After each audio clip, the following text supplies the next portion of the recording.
Well, hello and welcome to another edition of Health Solutions with Shawn and Janet Needham, where Team Needham discusses everything healthcare. I'm your host, Shawn Needham, along with my wonderful wife, who's not quite here yet. She'll be here shortly, Janet, and our producer, Lindsay, and we are streaming live from the Moses Lake Professional Pharmacy Studio. You do not want to miss out on this entire episode. We have David Balat. He is from Texas, and he is a former hospital administrator. Now he is a healthcare policymaker way down in Texas, and he's going to tell us a little bit of his story. He ran for Congress position 2 in Texas, and he lost to Dan Crenshaw. So if you guys know Dan Crenshaw, you know why he lost, because Dan Crenshaw is in office, and he's a pretty big guy. So David is going to tell us about his experience as a hospital administrator and about how healthcare policy can change and what we should do to make it optimal patient-doctor relationship. So, David, without further ado, welcome to our show. Hey, thank you for having me, and look forward to meeting the real star of the show, and there she is. Yeah, there she is. She's the real star, believe me. Well, as far as my background, you know, I grew up in healthcare. My first job was at the age of 15, worked in medical records, and then every summer worked in just about every department of a hospital that existed at that time. That's when records were still paper. And then through college, worked my way through the emergency room and had a lot of hands-on patient care type of experiences, which I love and I still think back towards today. But, you know, my skill set led me to more of the administrative side. So I ended up in the C-suite for my career. I was a hospital executive and CEO for nearly 20 years and did a lot of turnarounds of financially distressed hospitals in rural areas, community hospitals, county hospitals, physician-owned hospitals, you name it. So I really love that because I got to partner with the people that make it happen, who are the doctors and the pharmacists and the nurses, and work with them to take good care of our patients. Well, it seems like right now there doesn't seem to be a very good relationship between doctors and hospital administrators. Can you elaborate on that? Yeah, clear that up, maybe? Most administrators don't like doctors, if I'm being real honest, and it's from my own personal conversations with many of them. That's not true across the board, but the hospitals and hospital administrators like to see themselves as the center of the healthcare universe, and nothing could be further from the truth. In fact, I'm very blessed because early on in my career as a young administrator, I had a urologist, a friend of mine, a physician. He was a big admitter to the hospital. He took me aside and he said, "David, let me tell you something." He said, "Nothing happens in a hospital except for at the tip of a doctor's pen." And that was an important lesson to learn because without the medical professionals, there's nothing that I could do as a hospital administrator. I can build buildings, buy equipment, hire staff to support those folks and take care of patients. But really, the real magic happens between those that are trained and licensed and those that are in need of care. So you facilitate that relationship. That doctor-patient relationship is preeminent in healthcare, and it's lost its focus amongst a lot of folks that do what I used to do. Yeah, that is for sure. Jen, do you have any comments on that? Well, I'm just interested to see what your thoughts are as why we've came so far away from that involvement with our physicians and doctors, because, it wasn't quite that way when I was growing up, and, Shawn and I are not that old. And so what's the pinnacle point that this turned? No, you're not. So when did this transition happen? A lot of folks are empire builders. There's a lot of money at stake. And that it's difficult. Let me step back and say this. It's hard being a hospital administrator because you are dealing with a lot of personalities. And I remember even 20 years ago, some administrators would say, I look forward to the day when we can treat doctors like engineers and cubicleize them, where there's just a matter of control. And they've effectively gotten closer to that over that time period. Right. I think it's happened. Yeah, no, and it needs to get reversed. Absolutely. All it's done is hurt patients. Absolutely. And so we need to change things to where that's just not the case anymore. But It's just a matter of control. It's hard work. Maybe that's the bottom line. It is very difficult to manage all of those personalities and manage the expectations and get the job done. But that's what happens when you sign up for that job. You put in the work so that you can accomplish what needs to be done for the patients and the community. Right. Now, you mentioned pre-show that you got out of healthcare administration because you felt you were hurting patients. Can you elaborate on that? Yeah, well, I had the opportunity to do so after my loss in the primary to get back into the hospitals. But I had just spent the last year telling people how terrible healthcare was, and I wasn't exaggerating. It's bad. It's not the industry I got into, because I did feel that I would go in, I'd fix these hospitals. We'd go in as a team, and we'd do some great work, and we would do some good things in terms of creating a great environment for safe, quality healthcare being delivered by hospitals to patients. But then, the kinds of bills and charges that would be sent to these patients, the kinds of billings that we would be responsible for. And I took part in that because I was a fiduciary. It was part of my job. You'd see these patients back in the ER because of the financial stress that we would create in their lives. And sometimes that health devastation is worse than what they came to us in the first place for. And so that's just not what I got into healthcare for. I got into it to take care of patients. I've always been very patient-centric. And so it didn't make any sense to go into a situation where I was creating more harm than good in some cases. I won't say that was the case across the board, but there needed to be a change. And that's why I ran for office, and that's why I left the hospital business altogether, so that I could be a part of the solution. I just didn't know what it was at that time, but I then just self-funded my own campaign for healthcare reform, and ended up doing some cool things that I'm doing now. So tell us, what are those cool things? Well, I got to be a part of a large coalition called Free to Care. It's patient advocacy groups and physician advocacy groups. It's grown in the last 2.5 years to be 30 member organizations, representing over 8 million people nationally, including 70,000 physicians. Which, the goal is to exceed the membership of the AMA, because we all know that they don't really represent doctors. No.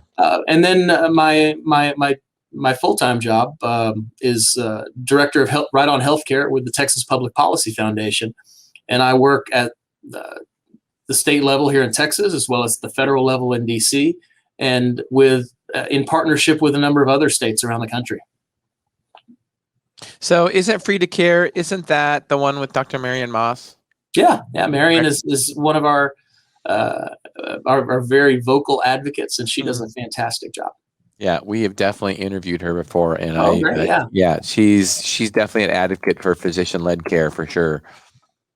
Yeah, we're thankful to have her, and we've got quite a few of those. But she is just there's no stopping her. If you've already interviewed her, the level of energy is just amazingly high. I wish I had it.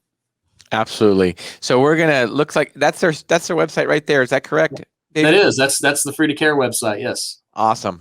Yeah, it's a great organization. I know Dr. Marion Moss has talked about it before. So healthcare policy. So yes. You talk about all these problems that are in healthcare. So what is the fix? I'm assuming that, the federal government seems to think the fix is Medicare for all. What are your thoughts about that? The fix is getting government out of healthcare altogether. We have a lot of problems that have been generated by the government. So Medicare for all, the ACA, you look at what was the number one discussion before every election, the last 2 elections. It's been about pre-existing conditions, right? Well, would you or your audience be surprised if I told you that our government created this issue of pre-existing conditions? This problem, I wouldn't be surprised, but elaborate, please. This problem is uniquely American. In the mid 40s, we tied health benefits to our employment. Oh. And back in those days, if you got a job, you usually retired from that job. But we currently live in an environment where that's just not the case anymore. We have the gig economy, and people are go from here to there. I mean, look at me, for instance. It's rare that I'm somewhere for 2 years.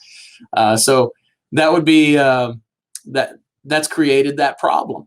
So what we need to do is we need to get away from employer-based healthcare so that when we have a policy, that policy belongs to us and it goes where we go. And so if we lose this job, no issue of pre-existing conditions going over here because we've lost our policy. So there are some things that we can do. We can get back to working with state governments. I don't think that the federal government's going to give us any solutions because it's relatively impossible to get them to do anything at this point. So working at the state level. I don't know. Let's back up on that. They're pretty good at taking my taxes. Yeah, but other than that, they don't even do that. That's the IRS. That's true. Although you could argue they're really good at printing money. I mean, keep the printing presses moving. Gosh, they're good at spending money. Let's say that. They're great at spending money that they don't even have. Right. But yeah, don't get me started. I know, right?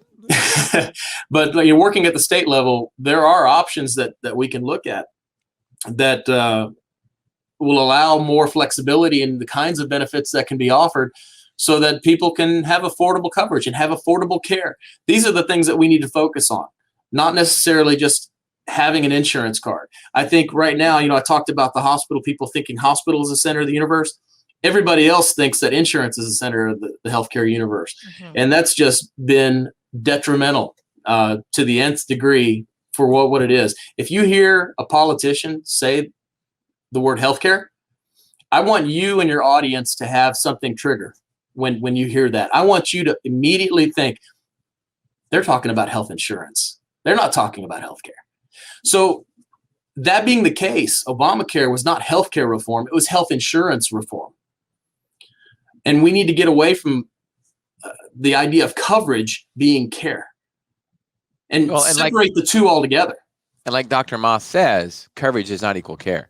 It does not. And in fact, one of my interns made a cool for me. So I say it that often. And in fact, you could argue, especially a government policy, which here's my opinion, David, any insurance anymore, traditional healthcare insurance there's no such thing as private insurance. I don't care if it's Blue Cross Blue Shield of Washington, Blue Cross Blue Shield of Minnesota, or whatever the Blues are, whatever.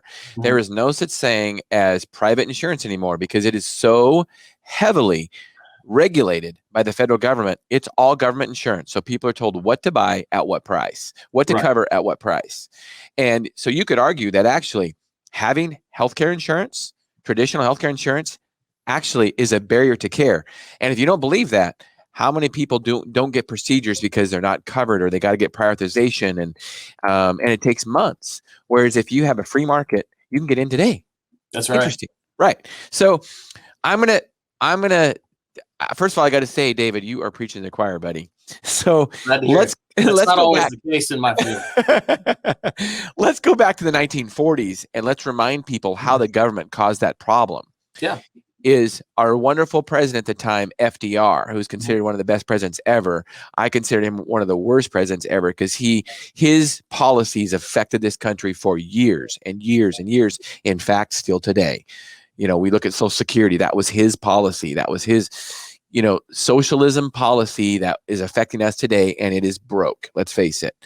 So he, during World War II, thought that it was a good idea to put a price cap on wages. So he did a wage freeze. Right. So General Motors and Ford were actually very, very busy building tanks and planes and cars and everything for the war effort, but they couldn't increase wages to entice employees to come to them.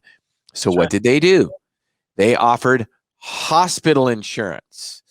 And fast forward 70 years later, and we have what we call health insurance, which covers more than just hospitals. It will cover your stub toe and massages and everything under the sun, when in fact that wasn't really exactly how it began. And that's why it's so expensive, and it decreases access and decreases quality. So I wrote a book on this subject, David, and I will send you a copy. It's called Sickened: How the Government Ruined Healthcare and How to Fix It. And I'm going to let you keep going through your journey about how the government continued to ruin healthcare. I imagine the next step is Medicare and the Medicare Act in 1964, right?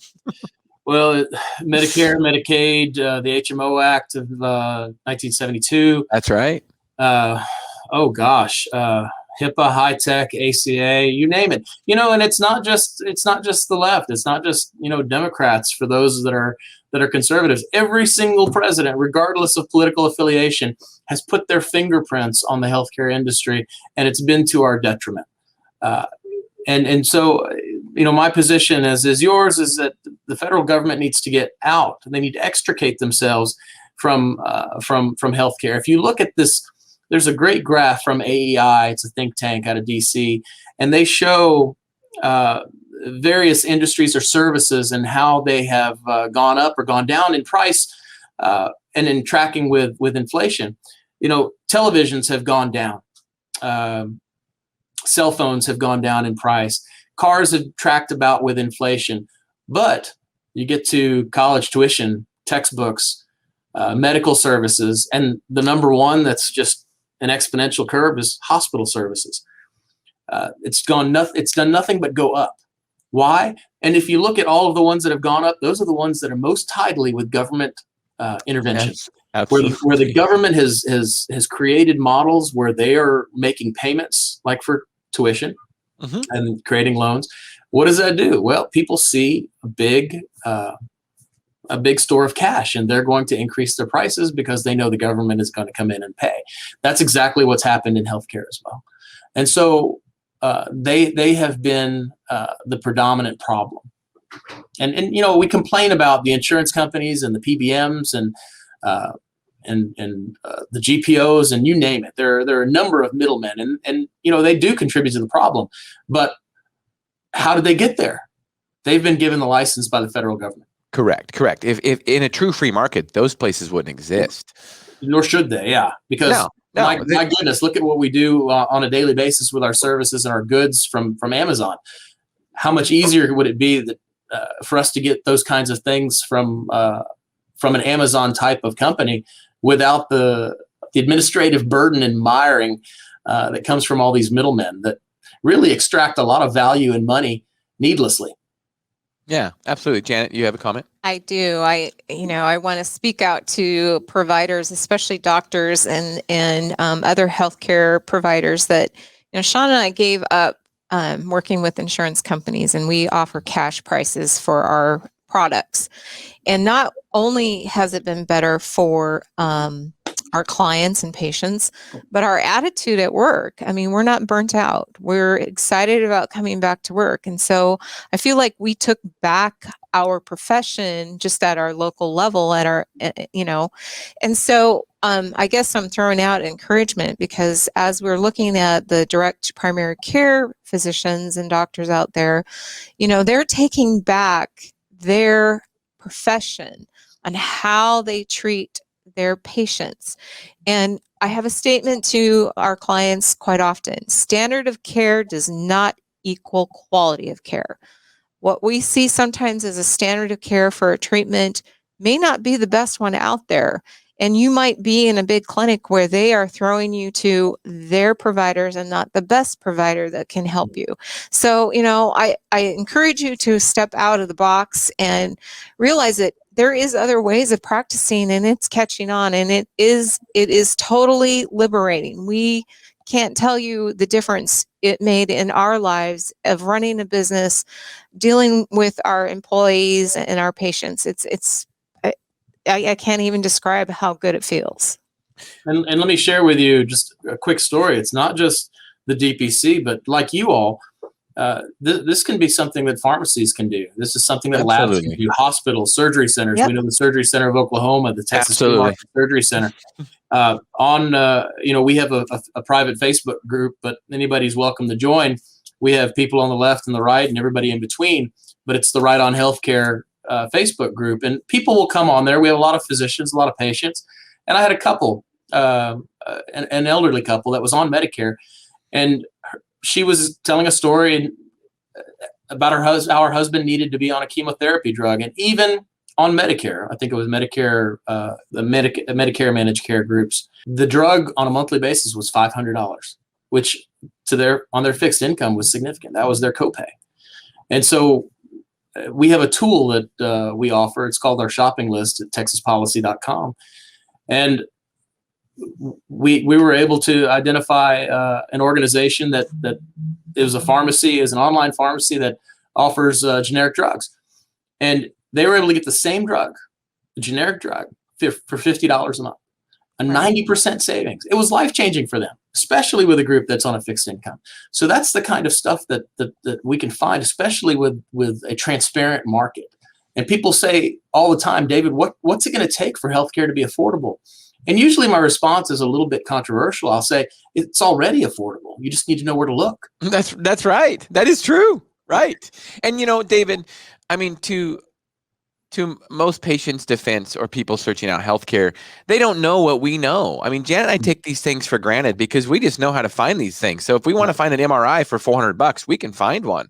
Yeah. If we want to find a colonoscopy for $1,000, everything inclusive, we can find one. Right. Most patients don't know any better. So, they look to their insurance company to tell them where to go for colonoscopy, and the bill's $10,000 and their copay is only $2,000. Right. Right. Right. And I'll tell you, I go back to our previous conversation about administrators and the control of the physicians. The reason why, it used to be 30% of physicians were employed by hospitals. Now it's closer to 70% of doctors are employed by hospitals. When you go to your doctor, the doctor's not going to give you, they're going to get a lot of pushback from their employers that cut their checks if they send them outside of the hospital system. When keeping you inside of the hospital system is going to radically increase the cost of the care that you're going to be getting. Because some of the most expensive words in healthcare is, go get this test down the hall. Right, oh, yeah. Right. David, could you remind us what that Facebook, the one that the private group is again? Right on Healthcare. That's the name of our policy area here at the Texas Public Policy. Right on Healthcare. Okay. Right on Healthcare. And so, David, when you say you want to get the federal government out, let me back up a little bit.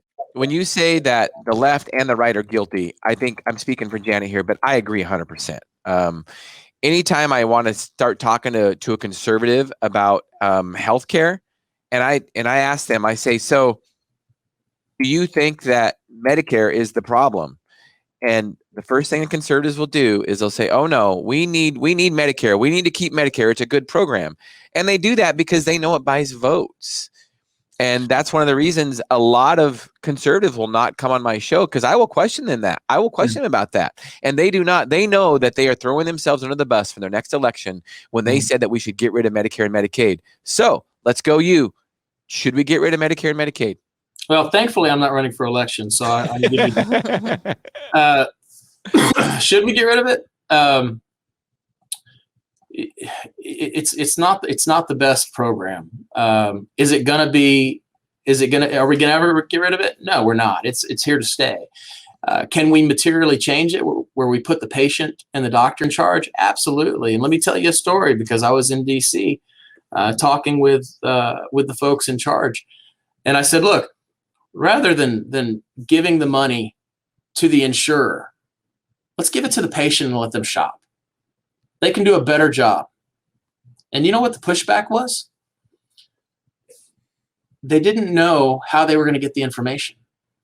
It was all about the record. It was about the data. They said, if we give the money to the patient and they give the money to the provider or to the physician or to whoever it is, and they don't have to submit a claim to Medicare, they would lose out on that data. And to them, that is the most important thing. Yeah. Well, if you think about it, I'm a believer that we should completely get rid of Medicare and Medicaid, and I'll talk to you about how I think we could do that actually. But when you think about the indigent population, we don't buy their individual food for them. We give them money for their food. So why should healthcare be any different? It really should throw a red flag up when you think that it is different, because you realize there's a whole bunch of people in that circle that are benefiting, including hospitals. Think about it. If you give the patient the money to go buy food, in general, most of the people at the grocery store are paying cash. So the prices are based on that. Think about that at a hospital. Well, They know when people don't have to shop around. They give them that magic government card, and the hospital can charge whatever they want. That's right. And nobody sees what the prices are. But, you know, and I'm glad you bring that up, because we had a bill that we were trying to get across the finish line here in Texas, and it's just not, it's not getting a lot of traction. It's probably not going to go anywhere because the Biden administration has signaled that they would not authorize a waiver to allow it to happen, because it was a direct primary care in Medicaid. And the idea was to give the Medicaid patient the money so that they could pay for the subscription in direct primary care. And you should have heard the outcry from the insurance companies, because it wasn't going to be any extra money. It was going to be a carve out from what they already get. And so they said, no, we can't do that. And plus DPCs cherry pick, and they do, you know, they're terrible. And we do DPC better, which they clearly don't know what it means. But it was comical, because I used the example that you talked about. We don't give the money directly to the grocery store. Yet we have a food stamp program where we're giving the money to the individual to allow them to make the choice, and they can go shopping where they want, wherever those that offer the services or want to work with the state government will take the money in exchange for those goods. Why can't that be the case in healthcare at both the state and the federal level with both Medicare and Medicaid? Right. I mean, I think we already answered the question. It's because the hospitals and the insurance companies, whether it be Medicare and Medicaid or whatever insurance is involved with that transaction, they have created cartels, literally, and they are making billions off of it. Oh yeah. At the expense of patients. So here's one of the, you kind of alluded to it a little bit, is that when you tried to make that policy with Medicaid, the federal government, said, oh no, we can't do that. See, I think that's part of the problem, David, is that Medicaid, if some people don't realize it, Medicaid is at least 50% federally funded. So 60. Yeah. And so if it's federally funded, then that means there's government strings attached. So that's right. I think one of the things that should happen, I think Texas is the perfect state to do it. It says, you know what, Medicaid, federal government Medicaid dollars, we don't want it. We don't want your federal dollars. We're going to run our healthcare system the way we want to run our healthcare system. We don't need your strings attached. And then the federal government will say, well, we'll pull your national highway funds. And then the state of Texas should say, go ahead, we'll build our own highways. I really want that to happen. That's exactly what needs to happen. And Texas is the perfect state for it to happen, because you guys have a big economy. You guys have your own ports. You guys could really do that. And a lot of states could maybe follow. What are your thoughts? Yeah. No, and that's actually been a discussion. But like I said earlier, the political will just isn't there, because you can only imagine the fight that we're having right now for not expanding Medicaid. We're one of the 12 states that have not expanded Medicaid. And, initially people would say, well, why do you want to harm patients? This is terrible. You should have Medicaid for those that need it. And through our research, we've been able to show that, look, guys, you're not providing the best care to these people who are the most vulnerable. When you expand Medicaid, you're driving people to the ER. That's not great care. The mortality gets worse in states that have expanded Medicaid. So what did they do? Their argument changed. They'll say, okay, well, yeah, okay, we'll grant you that those things are true. We're leaving anywhere from $5 to $9 billion that is on the table for us to take from the federal government. My response is, well, you've just told me how much the vulnerable are worth to you. You've put a price on their head. That's right, and that is true. That there is a price, and the federal government does know that, and that's one of the problems when we let the federal government be in charge, is that they decide that price. Whereas in a free market, the free market would decide that price. Yeah. And I don't think a lot of people realize, but the government has to ration that based on finances, based on price. Period. Right. No, and I agree with you. But I'll tell you what's going to need to happen. What needs to happen, in addition to all the good things that we're trying to accomplish, people have become complacent. People don't really invest in their knowledge of how to get things done, or what healthcare really means, or having a primary care physician that they develop a relationship with, or getting an independent pharmacist that they have a relationship with. If you can do that and create a team, then your life can be so much better when you really need them. But it's important to have that team even when things are good, so they can guide you and help you through this very complex industry. Well, and realize this too, is that I think, like you say, when we say the term healthcare anymore, you kind of wonder what pictures come into people's minds. But, traditionally, traditionally our healthcare system is a sick care system. It is. Yes, that's correct. And in reality, it makes money on keeping people diabetic, on keeping people with high blood pressure, on making sure that their high cholesterol doesn't go away. Let's not talk to them about being proactive in their lifestyle, their diet, their exercise, their sleep habits. Let's not talk to them about that, because then they wouldn't need a doctor, except when they broke their leg or wrecked their car or something. And, those are just facts. And I think in my book, I have a 6-step solution, Sickened, how the government ruined healthcare and how to fix it. And in chapter 6, the first one is to be proactive in your own health. That's right. We need to educate people how important that is. There is no doctor, no pharmacist that is invested as much, or a health insurance company that is invested in your health as much as you are. So it's important to educate and empower consumers that they are in charge of their own health. And you know what? The best health insurance we have is not some policy that we can buy. It's how we take care of ourselves. Oh, there's no question about that. There's no question about that.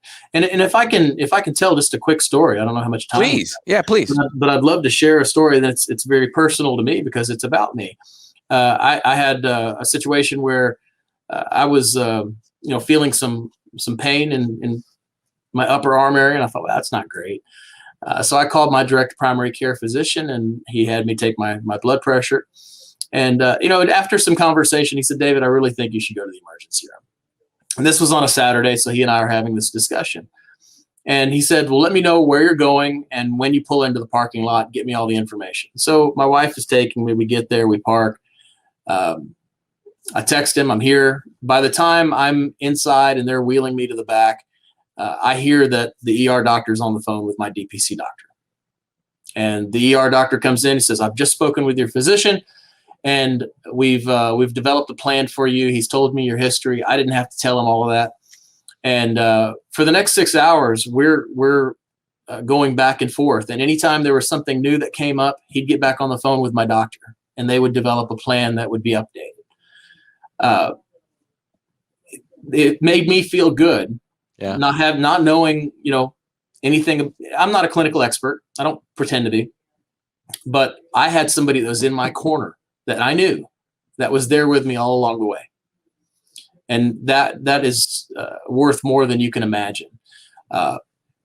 Just to end the story, as I was leaving, I said, and they wanted me to pay, of course, imagine that. And I don't have insurance. I use a cost sharing organization.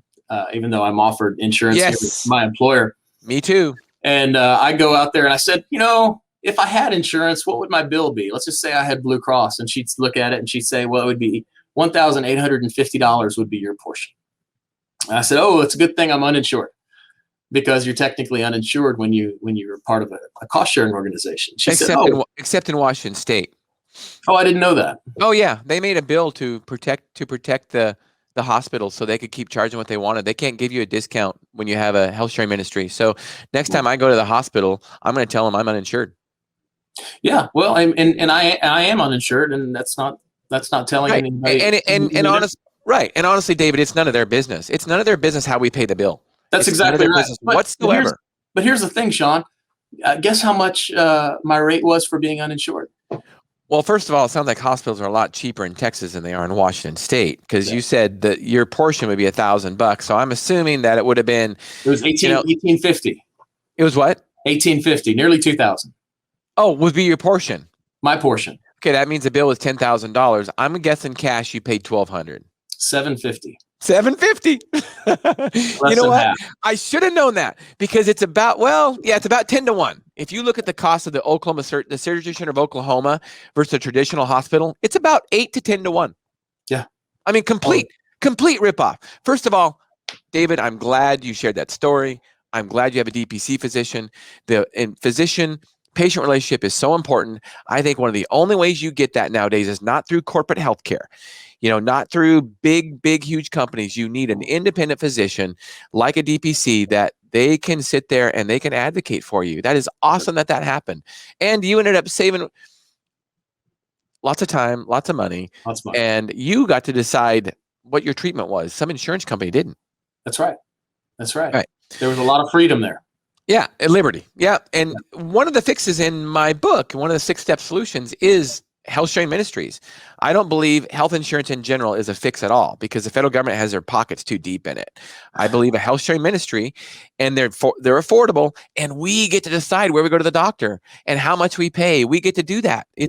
They're amazing. They're really how insurance should work. And people always say, "Oh, what if you have a heart attack? What if you have cancer?" Of course, David, it's fine. It gets covered. It's fine. And probably just like your story, you had a emergency in the ER. And yes, that was covered, and it was cheaper than what it would have been through traditional health insurance. So absolutely, yeah. It's funny. I'll tell you another quick story. Please. In the sharing ministries, that's always an issue that's brought to the attention. The insurance companies hate those guys, and they'll say, "Well, that's a scheme and a fraud because there are no patient protections." And in fact, I was advocating for one of these bills that was trying to get across the finish line a model very similar to those sharing ministries and the cost sharing organizations. And I reached out to the staff of one of our senators here in the state, and he said, "Yeah, well, my concern is that there are no patient protections." And I said, "Let me ask you a question. You're in favor of a bill that is going after insurance because of prior authorization and non-medical switching and step therapy and copay accumulators." He's like, "Yeah, those are great bills." I said, "I agree with you. Do you think that we would be spending the time that we're spending trying to advocate for those bills if there were already patient protections under the traditional insurance model?" And his response was, he laughed and he said, "Well, that's a valid point." Right. And here's the thing. And being a healthcare provider, fortunately, it's been years ago that I've worked with insurance companies, but I've worked with insurance companies before. I still talk to patients about it where, these laws where these insurance companies are supposedly protect the patient and they have to cover things. I don't trust that one bit at all. I mean, you still look that there are so many things that are rejected and patients end up going bankrupt because their insurance didn't cover something. I would trust a health sharing program way before I would trust a health insurance company. Why is that? Because with a health sharing program, people have to choose. It's a free market. Mm-hmm. People choose whether they go to Liberty, whether they go to Christian Ministries, whether they go to MediShare. People choose that. Yeah. People don't largely choose their health insurance company. It's kind of a monopoly. Their employer does it or the government does it for them. So service can suck. It doesn't matter, right? And price can be high. It doesn't matter. It's not a free market. It's not. And you talked about medical bankruptcies. Your audience might be surprised to know it's not the uninsured that's going bankrupt. The majority of people who are going bankrupt because of medical expenses are people that have insurance. Yep. There's no protection. And both folks on the right and the left have acknowledged that.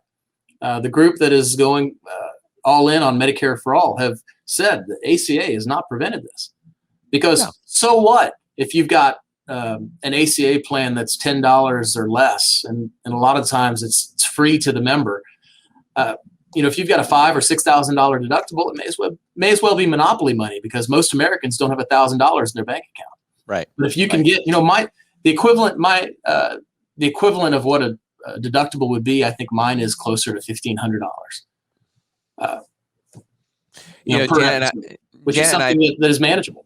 Yeah, Janet and I picked Christian Ministries, Christian Healthcare for a reason because they have a bronze plan, which is, a $5,000 deductible. It's not really a deductible because it's not insurance, But we picked that because we have access to healthcare. You know, we know a lot of people. We have access to healthcare. So we just want the major thing covered. That's the beauty of a free market. We can decide what our risk is, what we want to take a risk as. Whereas in traditional insurance, you can't decide that.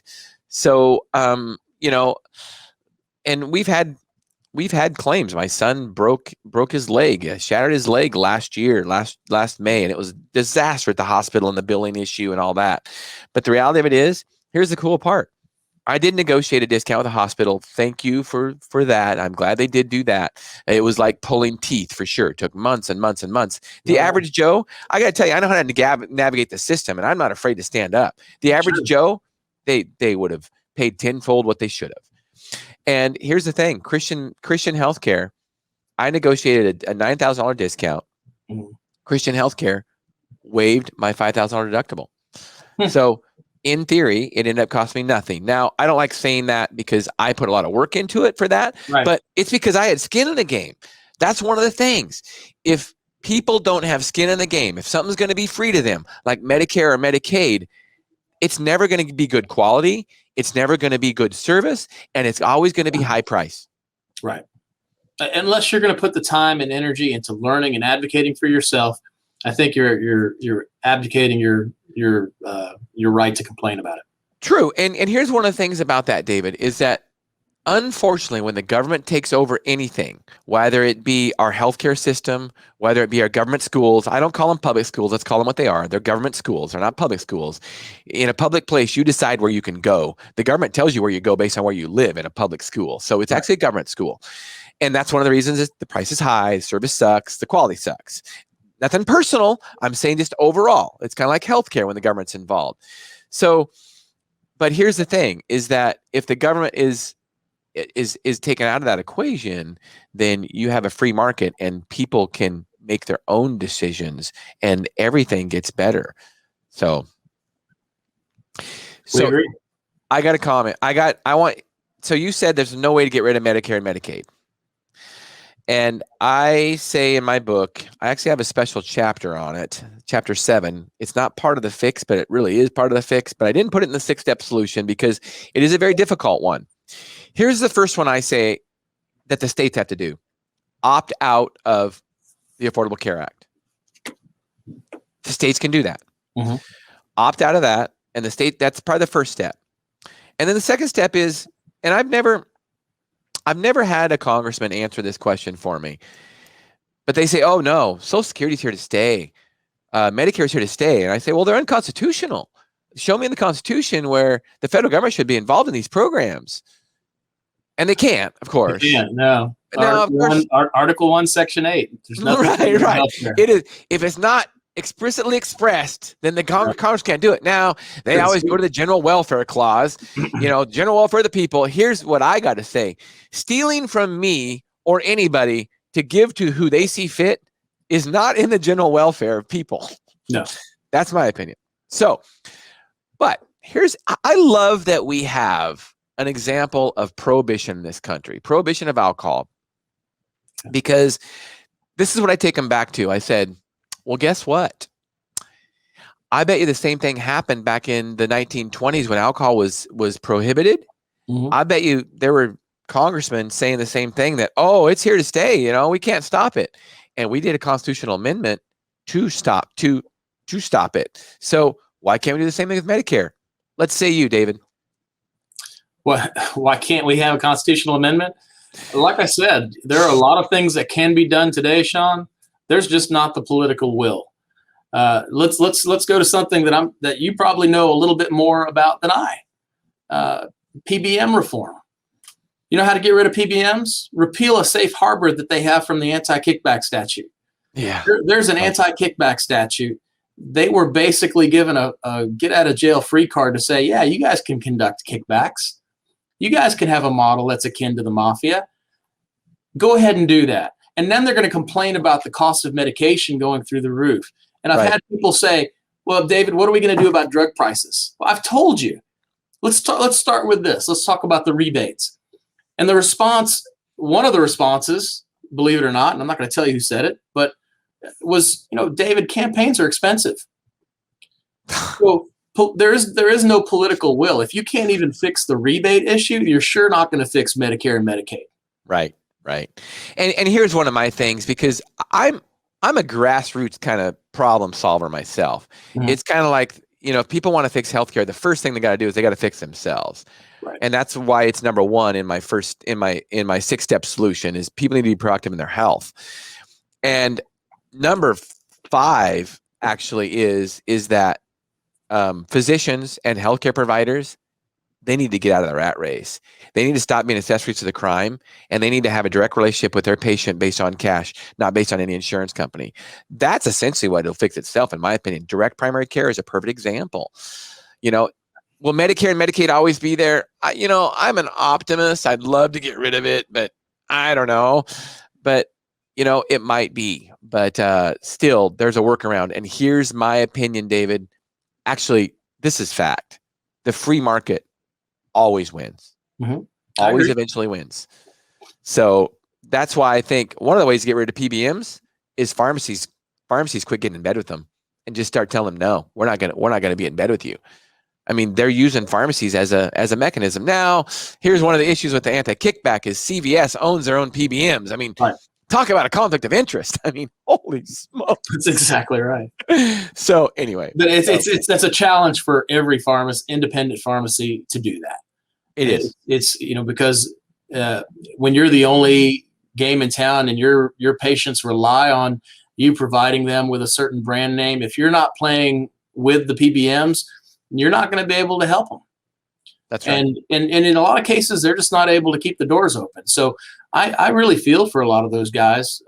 They're stuck in the rat race. They literally are, and they don't want to have to go work for CVS or Walgreens, but a lot of them have gone to do that. Right. I'm thankful that DPC is growing at the rate that it's growing. It needs to, and it needs to continue. And you see people, the argument is, well, there are not enough primary care doctors that will adopt that model. I'm seeing a lot of specialists go into primary care because they see that this is the way that medicine is going to be in the future. Yeah, and there are a lot of specialists. Definitely. That's what needed to happen is the primary care needed to branch out and do the DPC, and then some specialists will follow. I think that's already happening. And here's one of the things too.